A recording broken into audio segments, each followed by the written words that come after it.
Hello, Hockey World. It is Tuesday, May the 4th, 2014. I'm Julie Robenheimer, and I would like to remind everyone that Jonathan Quick went to the University of Massachusetts. I'm Michael Agello, and this is the 77th anniversary of the Hindenburg explosion. I'm Kevin Allen, and I have nothing interesting to say. And I'm Josh Rimmer, and Crosby scored last night. Yes, and Josh predicted Crosby would score last night. So, congratulations. And I am Eklund, and you're watching the HockeybuzzCast on HockeyBuzz.com, the closer version. I moved my camera closer to me because people were saying that they couldn't see my expressions on my face. So, I look more concerned, if anything. That anyway. Yeah. What was that? Who wants to see that anyway? That's what my wife said. All right, so let's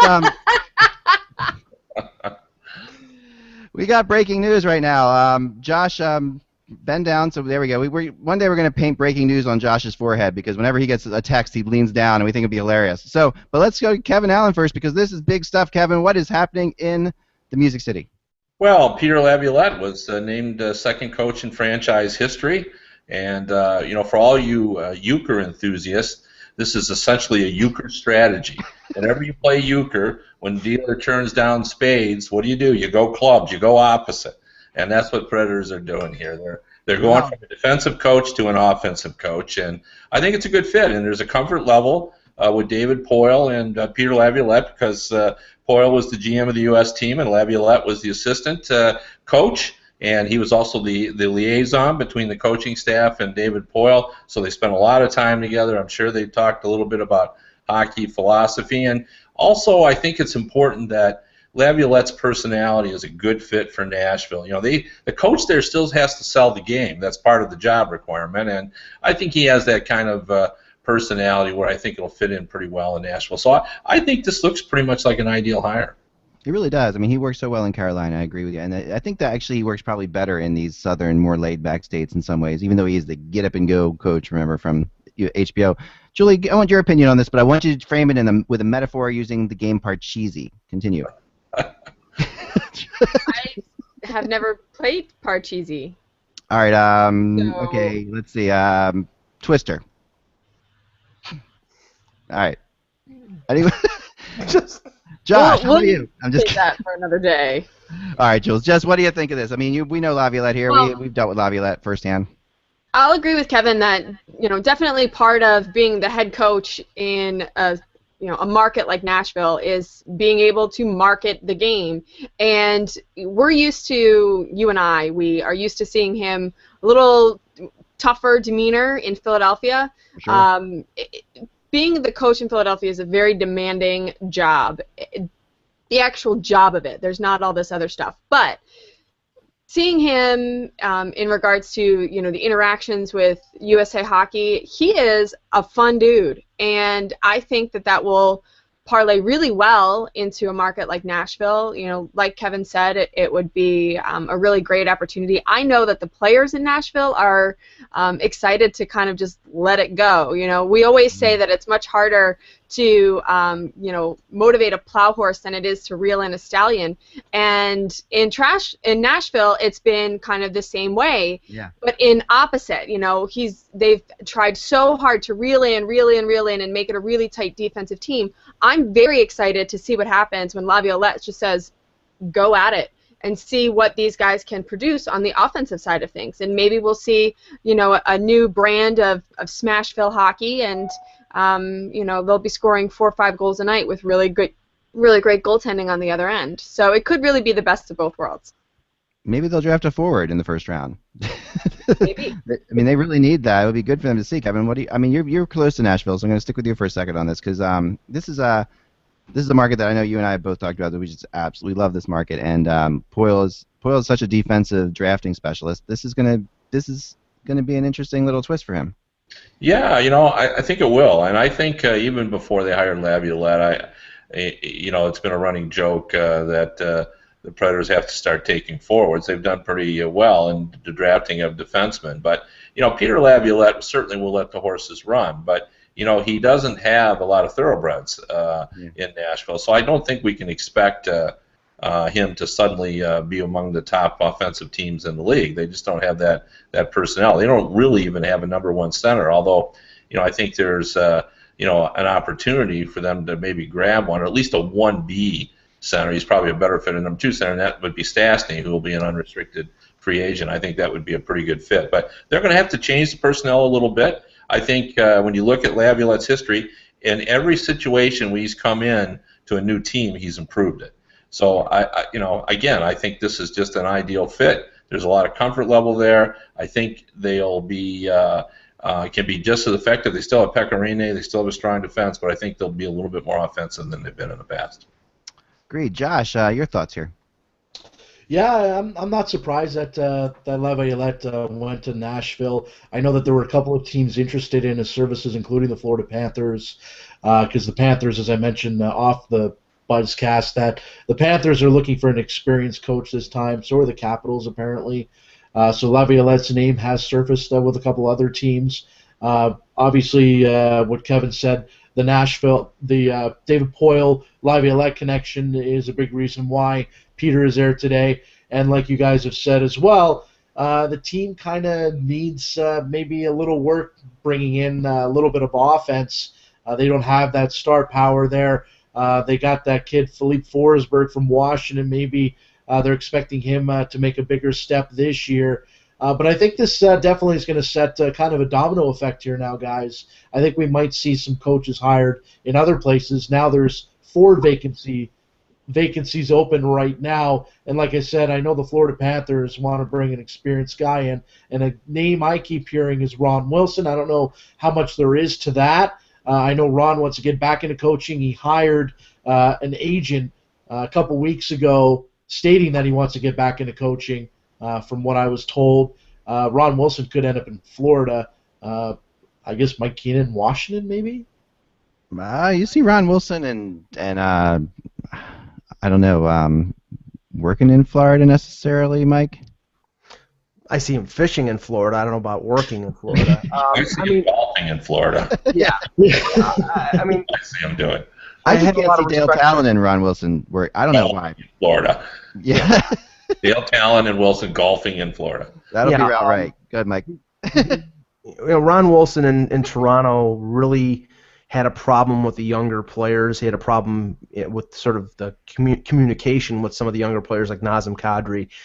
That's a very young team in Florida. I mean, I know that Dale Talon has talked about wanting to have a veteran coach, but I would think he would want a veteran coach that would be able to communicate better with some of the younger players like Barkov and Huberdeau that they have. So I don't know if it may be a fit, but I'd like to wait and see on that one. As for Nashville, I think that David Poile really has to address what Kevin and what Julie were talking about in terms of them being a more offensive club. They simply do not have the weapons. They trade Legwand at the deadline. Their leading point scorer for a forward was Patrick Hornquist. They do have some young guys like Forsberg, but I think what they're going to have to do is maybe trade from their strength, which is defense. And I'm not going to say the guy that I've mentioned a few times, Zach, because I know you think that's not going to happen. But maybe do it. Don't do it. They're never trading him. Okay. Ever trading him. But maybe they trade Roman Josi. Maybe they trade Ryan Ellis. They could move a young defenseman to get themselves a forward who can help them and go out in free agency. Although this free agent class, there's not much out there, and it's tailor-made for somebody to be overpaid. So I don't know whether the ownership in Nashville wants to pony up $7.5 or $8 million for Paul Stastny when I think that's what he's going to end up getting around because there's not that many forwards in this. I don't think he's going to get 7. I mean, Paul Stastny had one good year this year, and that was on a really offensive team. I mean, that's my thought, Kevin. Yeah, I agree. I think I would be surprised if he got that much money, but he certainly has had a good. He had a good playoff, and he had a good World Championship last year. And but I think people understand that Paul Stastny is really sort of a number 2 center more than a number 1. But in Nashville, he would certainly be number 1. It's true, and Toronto too. What was that? I said he'd be number 1 in Toronto too. Yeah, absolutely. So. No, he had a great year, but there have been a lot of years. This is a typical thing with Paul Stastny and some other players we've seen. Like there were years when you couldn't give away Paul Stastny, because of the contract, and now he had a great year last year, so he's valuable again. And I'm not only saying it was his fault before, but speaking of disappointments and craziness, San Jose Sharks, Kevin, go. Oh. Yeah. You know, I thought if they get up 3-0, can't we trust them then? You know? I know. You actually wrote a blog about why they'd be swept. Yeah. Unbelievable. Yeah, you know, I don't know what to say about that, but I will say this. I thought Wilson made the right call saying that McClellan needs to stay. Like, he would have – Barry Trotz is out there, so he's going to be the #1 coach in the marketplace, and he is. You know, basically, you know, which job does he want, essentially? But if McClellan would have been in, he was guaranteed one of those 4 openings. He's very well respected. I don't think that's his issue. What happened to them? You know, it's a personnel issue. I think that's pretty clear. And I think you know, they've tried making changes. They've made the team faster. What they haven't done is shipped out some of those veterans. So you know, maybe that's going to be the solution. You know, maybe it's time to move on. Yeah, I mean, Doug Wilson extended those guys, so that I thought it would be. I thought they might not do that at all, but here they have extended them. But that's, yeah. I mean, you know, this kind of brings up Ryan Miller, which we wanted to talk about a little bit today before we get into the games. So I'm doing a new series called UFA to Be on Hockey Buzz, and he's one of them, obviously. And then Callahan's another one, which I did today, which I think is could be interesting with Nashville in terms of actually I could see Laviolette making a run at Callahan. That could be the kind of guy he would like too. But is Ryan Miller the answer? Let's go around the horn on that. Kevin in San Jose. Ryan Miller? Why not? You know, he doesn't have a lot of options. To be honest with you, there's not a lot of teams looking for goaltenders, and I think goaltending needs to be strengthened there. He's one of the guys that I would want to move out. So I say yes if we're voting. Josh? Yeah, I could see him going to Nashville, or not Nashville, San Jose. Obviously, because his wife is an actress in California, and he lives there in the off season. He wants to be closer. Obviously, San Jose, not too far from Los Angeles, a few hours away. But I could totally see that happening. Niemi didn't really impress me this playoffs. I was kind of waiting for him to maybe kind of, you know, stand on his head and kind of, you know, win this series alone, which he's done in the past. I could totally see Ryan Miller going to San Jose. I don't know where else I could see him going. Possibly maybe Vancouver. I know that's not California, but the Canucks still need a starter in that as well. This is my question. I don't think Ryan Miller has as much to do about his wife as we think. Like, for people I've talked to, it's more about winning. Ryan Miller wants to go where he can win. San Jose could win, obviously, so that's why. But I also think, I mean, you know, Julie, what are your thoughts on San Jose? Or I'll throw out this name, Colorado, for Ryan Miller. I think both are interesting. I mean, San Jose is definitely a possibility. But my problem with this entire question is does this mean that we are putting the loss solely on the goaltending? Absolutely. Okay. Wow. I don't know that I necessarily agree with that. You know, failure of certain players. I'm not saying that either, but I'm just saying we're talking about McClellan is a very factor. So I'm going here. That's all. Let's continue. All right. Well, you know, hey, if you want to, I mean, obviously, if you want to upgrade your goaltending, Ryan Miller is definitely someone that you're going to look to as a possibility. So if that's where you're going, you know, you definitely get a world-class athlete who's highly motivated. This guy wants to win, and a lot of people are kind of funny about it, but you have to remember that his younger brother Drew has a Stanley Cup, and you know, he saw firsthand all of that, you know, celebration, and he wants it. Yep. Like, there is nothing more except for, well, I don't even think then, but a gold medal. There is nothing more that he wants than to win a Stanley Cup. So, you know, now that he's in a position to have a decision as to where he goes and where he pursues that opportunity, I think that this is not necessarily going to be teams looking to Ryan Miller and seeing if they're a good fit for him, but that it's going to be the other way around, and Ryan Miller is going to want to know what these teams have in store. He, I think, well, maybe his agent, is going to grill these teams as to exactly what their plans are. You know, if you have a weakness, how do you plan to fix it? How do you want to put in, you know, a championship roster?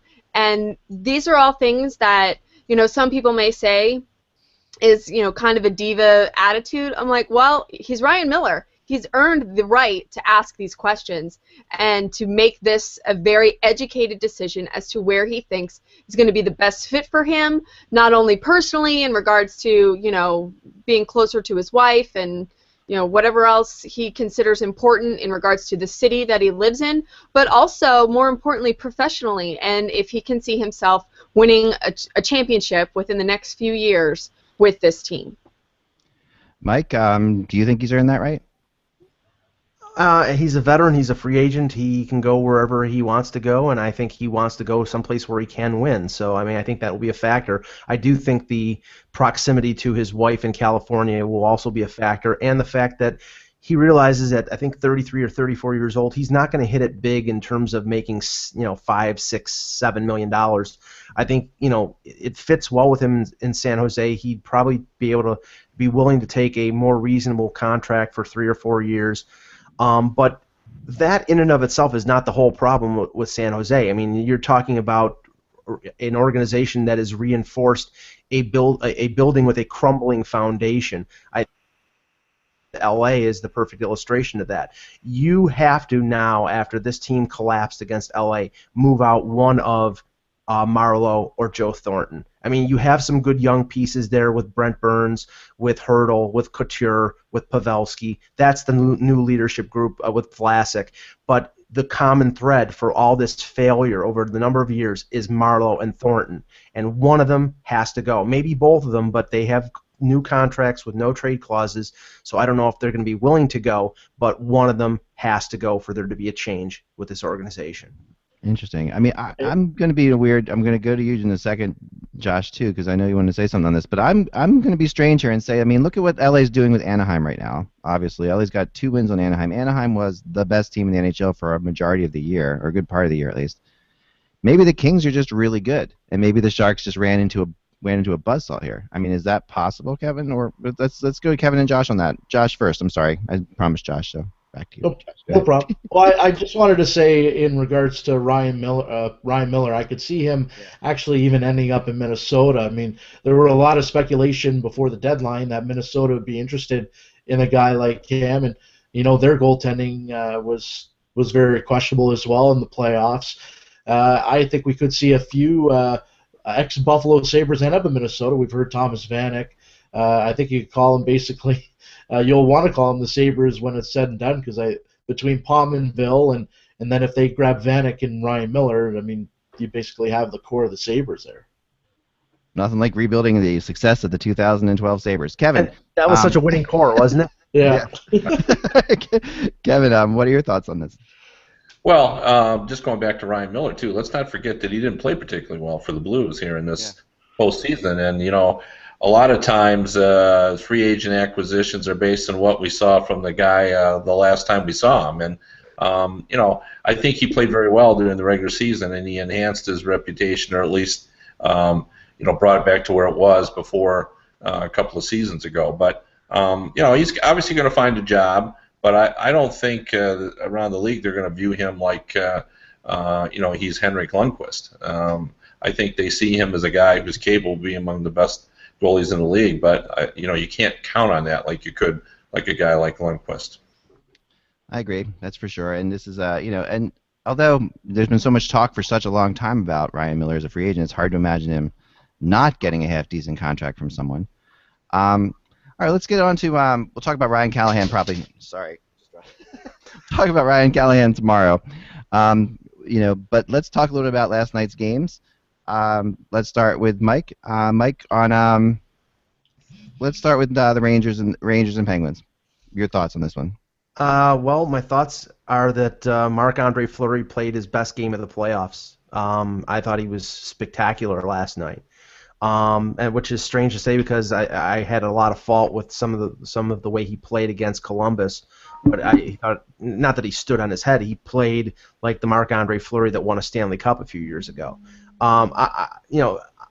Sidney Crosby, as Josh predicted, finally broke his I believe it was 12-game goalless streak and finally scored a goal. UC Jokinen gets a goal out of the penalty box.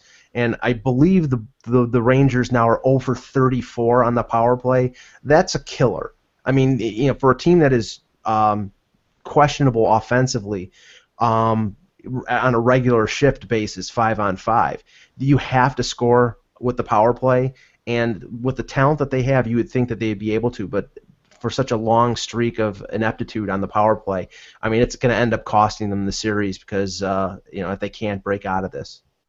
Julie, is it possible that the Rangers just can't finish to save their lives, and that's why Marc-Andre Fleury has looked really good for a couple games here?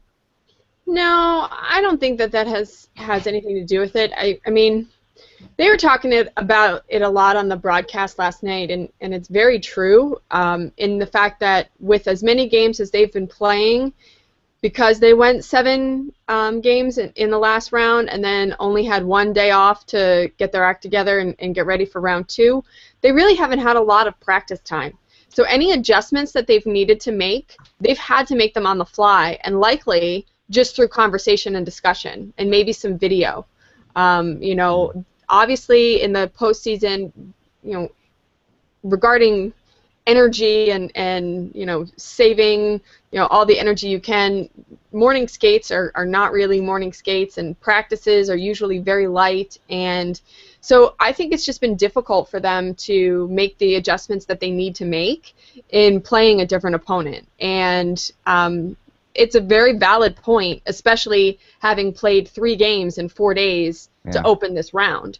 That's really, really tough. So I would assume that today, whether it be on ice or whether it be in video or whether it be floorball, it doesn't even matter. But I highly anticipate them, really focusing in on this, especially on their power play and figuring out how they can change their game to be able to better defend against what Pittsburgh's throwing at them. So to me, that's what I see it as. They just really need some time to focus and figure out what their plan of attack is, because at present, all of their changes are coming on the fly, and it's evident especially in the past 2 games that it's not working out in their favor. I mean, even game 1, they won that by the skin of their teeth.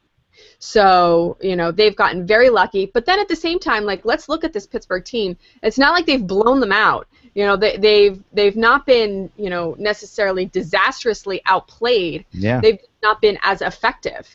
And I think if they have the time to make those adjustments, that we'll see a different New York Rangers team in Game 4. Josh?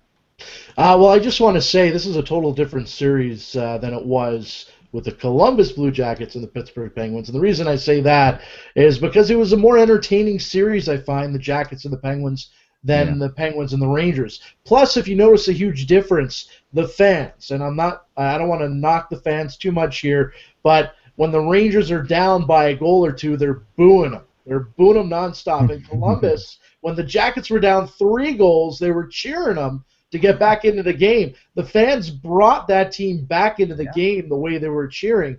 I think maybe the Rangers fans got to cheer a little bit more for their team. Maybe that'll give them a little bit of jump. But Rick Nash, another guy that no goals in these playoffs, a guy that really hasn't stepped up yet in the playoffs. I remember, again, back to the Blue Jackets when they were in the playoffs a few years ago, Nash didn't really do anything. I think it's time for him to step it up a little bit in these playoffs, guys. He's had a couple of good chances, but you know what? I'm waiting for Rick Nash to wake up and be the regular season Rick Nash in these playoffs. Well, we've been waiting for that for a while now. He's barely playing in my mind for what he is. I mean, for all the talent he has. And Julie, to your point, and Kevin, I'd like you to address this. We used to play 4 games in 5 nights to begin the playoffs. Remember, that was the good old days. Kevin, what do you think about this too many games thing for the Rangers? Well, I mean, I think they are fatigued. I don't think there's any question. I covered the first 2 games of that series, and it took them a little bit of time to get going, and you could sort of feel that their skating wasn't as crisp as you would expect it to be at this point in the postseason. So I think it is a factor, but there's really not much that can be done about it because it's always about building availability. But I will say this too: the Penguins, if you look at the way they've played now the last 4 games, they've had like 1 bad period. Like they're actually playing now the way they need to play in order to be effective to have an extended run in the playoffs. I mean, they were so sloppy in those early games against Columbus. And now when you look back, they've 2 consecutive shutouts against the Rangers. They had that 3-1 win over Columbus. They had that disastrous third period in Game 6, but they hung on and won that. So I think Dan Boswell feels pretty good about this Penguins team, and Fleury has really been confident. Even in that Columbus series, he had the very bad game where he gave up the goal, and he was sort of turning back the clock over the last 4 postseasons. But for the most part, he's looked pretty good, I think. And based on just the way he looks in the net. Like, if you remember last year when he lost the job, he looked like he had the yips. Like the guy, the golfer who couldn't make the 18-inch putt, or the second baseman who suddenly can't make the throw to the first baseman. He had the yips. And he doesn't look that way anymore. I mean, he looks very confident, and that's important for this Penguins team because he is so popular. Like, it's such a complicated deal for a coach and a general manager to sort out sort of the relationships between players. When Fleury was going bad, what complicated is that the players love him, and so it's hard to pull him. So it's good for the Penguins that he's playing well. That's really interesting. Yeah, it's true, and he's a good guy, and you do feel bad for him in general. Yeah, and when you're in that spot, I can see why the fans would, or the players would, be in his corner. So let's go into Anaheim, LA last night, because this was again, this is a really exciting series. I mean, this is like hockey has arrived in California big time in this series. It's a lot of fun to watch. I was, I'm just impressed. Like, Mike Richards has shown up all of a sudden after that first game, and now he's a force again. He's making plays, but again, when I made my prediction for this series, I wrote Jonathan Quick in 6 games, and I kind of think that's where this is right now. It really feels like, and man, will Anaheim even win a game? Mike, what do you think? Well, they're in tough, down 2-0 going to LA. Obviously, travel is not going to be a factor here because they're probably all going to be staying in their homes for the entirety of the series. What struck me last night was Gaborik scoring his 3rd straight goal after the goal to tie it. Yeah, and the goal in overtime. Mike, it's great you brought that up because Gaborik, here we are. I mean, Josh, you can vouch for this, and how many teams have waited for Gaborik to actually show up and do what he's doing right now? This is the first time we've seen him do this. But continue, Mike. It's pretty impressive. But scoring 34 seconds into the first period and putting Anaheim behind the 8 ball right away was a commentary on the way LA has played since the end of Game 3 against San Jose. Anaheim came back and tied the game, but LA just doesn't seem to be fazed by anything right now. They have immense confidence in Quick, and he played great again last night. Honestly, at this point, I don't know whether Anaheim can win a game in LA. If they continue to get goal scoring out of Gaborik, if they continue to get Doughty playing 25, 27 minutes of Norris Trophy caliber defense, and Quick being the superstar that he is, I don't see Anaheim breaking through. Here's what I like, Julie, about this whole thing is I like the fact that I feel like this is the Kings team that won the Stanley Cup again because they're winning these games on the road. They're winning, they're dominating. And I feel like we also have the Blackhawks team that won the Stanley Cup at the same time, heading towards this collision course, perhaps.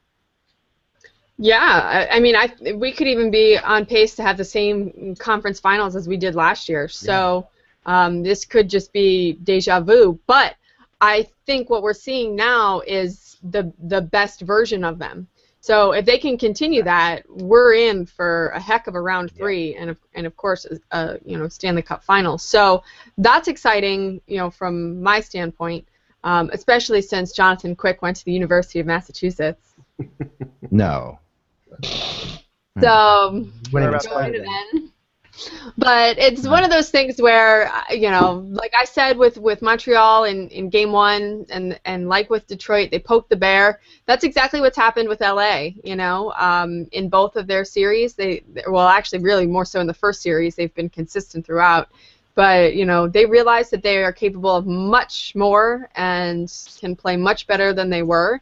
And they've lived up to that. They've set the bar, which is how I feel. They've set the bar within their own locker room and said, this is the standard, meet me here, or we're going to get left in the dust. And every player has bought into that, mentality, because you see it, not only, from guys like Mike Richards, who's been pretty invisible throughout the entire season, but, you're getting contributions from everybody. And by contributions, I'm not talking just points, but, sacrificing, making the right decisions, making the right plays, pushing just one more step to maintain puck possession. They're really just going that extra inch that adds up by the time the game is over, and they get a W. So, you're right to say that this is the team that won the cup, because that's how they did it. They won it through contributions from 1 through 4 and all their defensemen, and then of course with great play from Jonathan Quick. So they are on track to do great things. And you asked earlier if I felt that Anaheim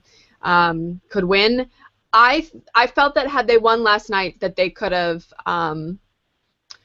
pushed this to 6 games. But I'll be surprised if this goes 5. Wow. Yeah, I can see that. They've poked the Monarch. The way they're playing.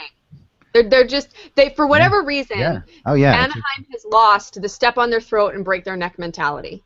They are not able to push it in that third period to really get it done. And I think blowing the lead in Game 1 was a really big sign, really big red flag that something needed to happen, which is why I expected a better response in Game 2. Yeah. Because the Kings stole that game. Like, there's no question the Kings stole that Game 1. So I expected the Ducks to come out and kind of put their stamp on it, and they just didn't do it. I think that they even stole Game 2, to be honest. And I think that, Kevin, this comes back to what you said before the playoffs, before the whole San Jose LA debacle. Jonathan Quick does have something going on again. He's a magician again. Yeah, he definitely has an aura. You asked earlier, and we didn't address it, but maybe the Kings are good when you were talking about San Jose, and they really are. They really are good. They're much better in the postseason. It really reminds me of the 1990s when every year I would write, if the Devils get in the playoffs, they couldn't win the Stanley Cup. Because they were built to compete in the playoffs, and that's the way these Kings are. When you play the Kings in the postseason, it's like a scene from Braveheart. They come and they're strong, and they don't stop. They're big and they're ugly and they're mean and they're ruthless. It's a tough sledding out there facing that Kings team, and I think this is exactly where Darryl Sutter wanted his team. The Gabrick acquisition, everybody snickered when they made that trade because he's always hurt and he's regularly underachieves. But what that did, even if he hadn't scored, is it moved everybody in their proper positions. Everybody was out of position by one line on the Kings. Yeah. Now you bring Gabrick in, and everybody slots back down. Now all those lines now are in harmony. Okay, and now Gabrick is scoring, which is almost a bonus. So I like this Kings team, and I do agree, though. Nobody's talking about the Blackhawks. Have we forgotten that they're the best transition team in the league? I mean, because they are really good, too. So I agree with Julie. This is going to be an unbelievable third round. I can't wait. I mean, I just want to get on with it now. I just wish we could just say, okay, we're going to the next round, because the second round is I don't know. I think that's what's going to happen. I truly feel that this round will be over by Monday. Whoa. I truly feel it will be over by Monday. Heavy word. We'll be talking round 3 this time next week. Wow. So all through the entire thing, you think it'll be done? I think, the way you look at the schedule, right? The Bruins already started, so they could go to 6, which is entirely possible, and be over by Monday. Right. So, you have. I think that series is going 7. It smells and smacks to me of a 7-game series. Well, you can. I mean, sure, but I'm saying that doesn't support Julie. You could have all 4 series over by Monday. You could. Because you've got Game 5, Minnesota, Chicago. I don't think that's going any more than 5. You've got Pittsburgh, New York, which Game 6 is on Sunday. That's a possibility. But even then, that's Tuesday as a final. Right. So, I honestly feel that this is going to be compared to last, which when we had obviously several go 6 and 3 go 7. I just feel it's going to be almost a complete opposite this round, and most are going to finish in 4, 5, or 6. What do you think, Josh? Is this over on Monday? No, I don't. I don't think so. What's going longer? Like she said, I mean, most of the series, you're right. I think look at the way the schedule is made. Honestly, do you think? Okay, so Wednesday would be Game 7, Boston, Montreal. Yeah. But do you think LA and Anaheim are going to go 6? Do you think Minnesota and Chicago is going to go 7? I think Anaheim's going to actually rebound a little bit. I think the Kings are going to win that series, but I think the Ducks are going to at least win one or two more games in that series. Okay, so that's 5 or 6. Yeah, they're too good of a I think team. we're all in agreement here. I just don't think you guys know what the actual schedule is. I think we don't know what we're talking about at all. Yeah, I'm with you, Joel. It's possible. I mean, and I would love it because I think we can. I'm ready for the next round. I'm ready for the conference finals. This has always been, to me, the second round of the playoffs has always been the most boring round of the playoffs. And because the teams that win usually do that, they usually win quickly. And we have all these crazy upsets and fun series in the first round. In the second round, there's almost like this big relief, like whoosh, we got out of the first round, and the other teams just let down, and they don't, no one wants to lose in the first round, so everybody's battling. But if you're a team like Minnesota that you got out of the first round, you're like, thank God we made it to the second round finally. That's and that's the way you see these things playing out. So the second round is always kind of boring, but we could have really two very good conference finals here, depending on how it plays out. I mean, Boston, Pittsburgh, could be great, and or hell, I would love to see Montreal, Pittsburgh even. I'd like to see Montreal keep going just because I want a Stanley Cup final in Montreal. That's my opinion. Mike, you disagree with this?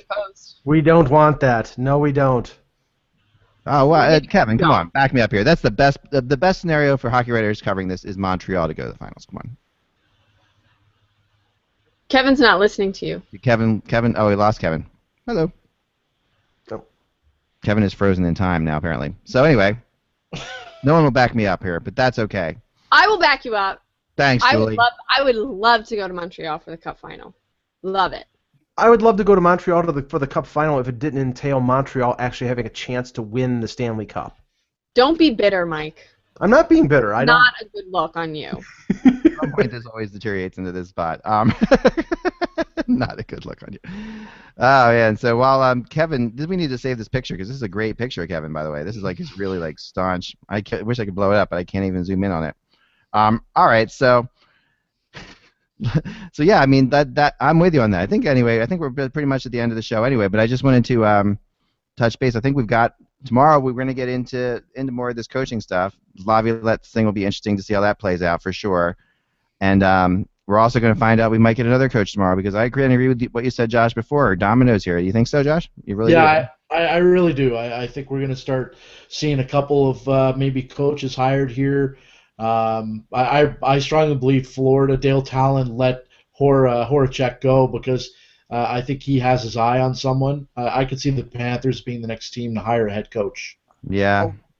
Although he did come out today and say that he may hold off until after the World Championships in Belarus. So I mean, it may be somebody who's involved in the playoffs right now as an assistant coach, even though it's somebody that he wants experience, as Josh said. Yeah. But I do also think that we're going to find out an answer sometime this week regarding Carlisle and Toronto because the Leafs hierarchy and scouting staff are all meeting in Las Vegas for their annual scouting meetings to determine the direction for the draft in June, and they believe that a decision could be forthcoming about Carlisle. And my personal view, and based on some of the reporting that's been out there, I think it's leaning more towards them keeping Carlisle and probably firing a couple of their assistant coaches rather than them firing Carlisle. But we'll see what happens. It could go either way. Can you do that though? Can you fire your assistants? I mean, that's such a big thing. Like that is your coach's job to hire those assistants. Well, these were assistant coaches that he inherited from Ron Wilson, Greg Cronin, and former Islanders coach Scott Gordon. He inherited them from Ron Wilson's staff and kept them on for 2 years. I'm just saying if there is a change, I think it'll probably be those, but that's not going to feed the beast in Toronto in terms of this culture change that they want. They want moves, and I think those moves are going to be more roster driven than coach. But go ahead, Josh. And remember, we're also awaiting two teams that still don't have GMs, right. Let alone coaches. Vancouver and Washington need to hire their general managers before they look at hiring a coach. And I don't know what's going on in Washington with this Wayne Gretzky thing because it just keeps floating that it might be a possibility. I don't put too much to it myself. I don't see Wayne going there, but I don't know. Yeah, maybe. I mean, I don't know why Wayne Gretzky went. Julie? Julie? I just have to say, as a side note, I think Josh's cat is like the official HockeybuzzCast timer. Because whenever it gets to the end of the podcast, the cat wakes up from the chair that it's resting on behind him That's and right. just pops his head up, like, okay, it's time for you all to leave because I need to get back to napping. Josh's cat is a rock star. I agree with you, Josh. What's that? Julie was saying there that he's the official Timekeeper. because he knows when the podcast should be over. Yeah, because she's hungry. She wants me to feed her. See, there you go. We have Josh's cat and Buzz the dog as the official mascots of the HockeybuzzCast. Yeah, Buzz is too lazy to come up to the office, though. It's funny, when my alarm goes off in the morning, she's right by the bed. It's like when she hears the alarm, my phone alarm go off, she knows I'm getting up. That's so funny. Yeah, they're good. I mean, I love them. Anyway, that's good stuff. Guys, enjoy the games tonight. I actually, Montreal's tonight, Montreal-Boston. I am not like these guys. I am pulling for Montreal because I've always been a Montreal fan. And also, you gotta love when the Stanley Cup playoffs come to Montreal. I mean, the what they do tonight with their pregame and the whole excitement of what's happening there. I mean, that building that brings it. They bring it, Jules. I agree. They do. I agree. So enjoy, guys. Remember, without the buzz, it's just hockey. Talk to y'all soon. Thanks.